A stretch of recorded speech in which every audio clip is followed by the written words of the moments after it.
I've got a true Appalachian horror story for you. This happened to a friend of mine when she was a little girl back in the 60s or 70s. Back in those days, when you wanted to walk to a cousin's house or a friend's house or revival, you were on foot. The only thing you had to be on alert for was the wildlife. We didn't have to so much worry about people back then, especially in a small, good little town. So her and her cousin decide they're leaving their friend's house that night, and they live a couple miles apart on a 7-mile road. The cousin walks into her door, so she's alone. She's got 2 more miles to go. She notices she hears a bunch of rustling in the bushes behind her. Every time she stops walking, the sounds stop. She starts to walk again, the rustling in the bushes gets louder, and she notices that the sound's actually coming from beside her, behind a barbed wire fence, in the weeds where you can't see it's really overgrown there.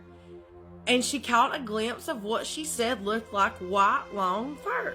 She panicked. Her first instinct is, oh my gosh, it's probably a mountain lion, and instead of doing the thing you don't do, she ran. So she's running. She said she had about a half a mile left to go to get home, and something told her to jump through that barbed wire fence and run straight up through the woods to make it quicker home, and that maybe whatever this was trailing her would not be able to get her through the barbed wire, even though she thought she heard it coming from within the barbed wire fence. She glances over her shoulder one time, and what she described to me was something that was the stature of a 6-foot-tall man with white, long, straight hair that mimicked horsehair.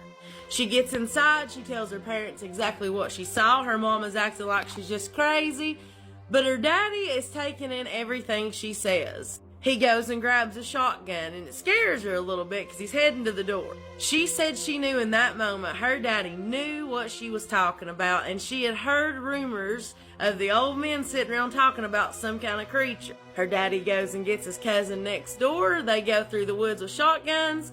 Didn't find it, but they did find something.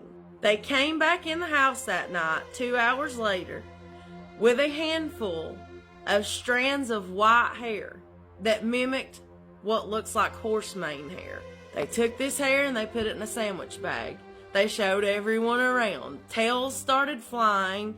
People making up stuff, didn't know what it was. Some people saying she was crazy, that it was just a horse. There were no horses in that field or anywhere near that location.